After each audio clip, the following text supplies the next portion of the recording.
Good afternoon, comms clubbers. It's me just popping on before I go on the school run today, because yesterday I was reminded of a genius question that I had forgotten just how powerful it is.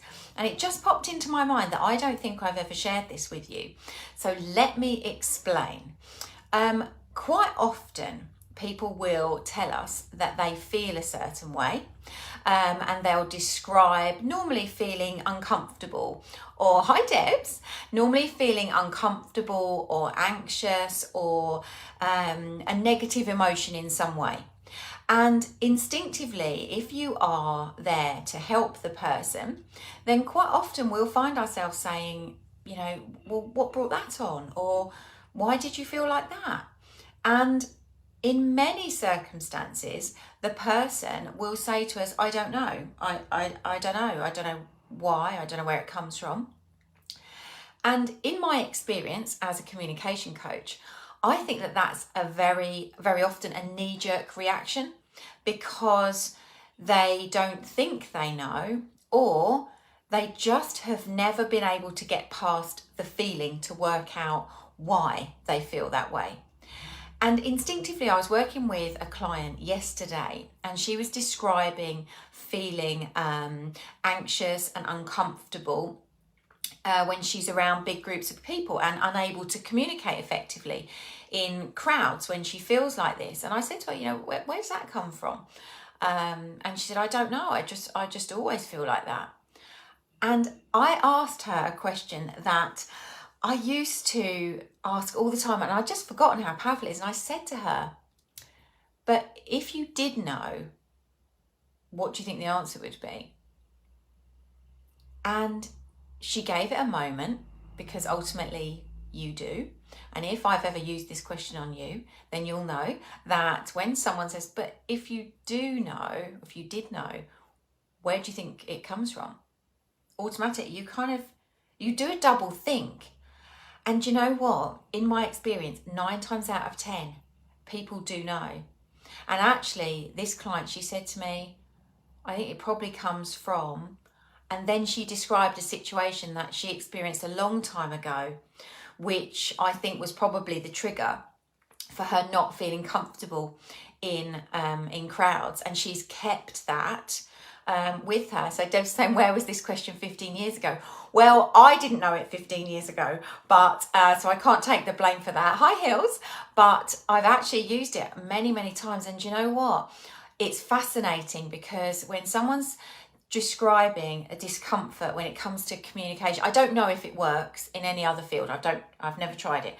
But if they're describing why they feel, how they feel uncomfortable in a communication scenario, and you say, well, why does it make you feel like that? And they say, I don't know. Just take a moment, and if it feels right, say to them, but if you did know, where do you think it comes from? And I don't know whether it causes them to pause and breathe. I think that probably it requires them to tap into their intuition, to their gut. What those of you who enjoy spirituality will understand to be their higher self. And if you're connected intuitively to your gut, to your higher self, you'll know that actually you do already know the answer. Sometimes we just mask it because we don't want to join the dots up. And sometimes we've just never actually really thought about why we feel like that. We just accept that we do.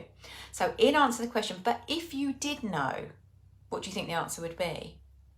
9 times out of 10, people will be able to give you an answer to that question. And it is fascinating. I use it on the kids all the time.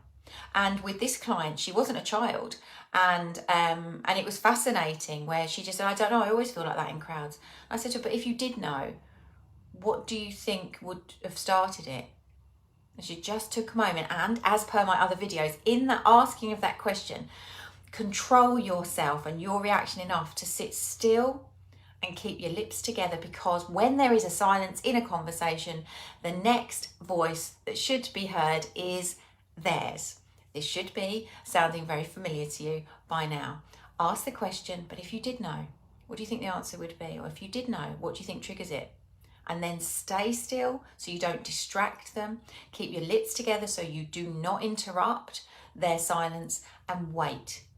Sometimes they'll say, I just don't know, it might be X, or I don't know, I've always thought it was related to X, or if I'm honest, I think it's probably because of, but whatever comes after that silence will be worth you knowing and them hearing. And sometimes it's so powerful for someone to hear themselves articulate why they think they experience a problem.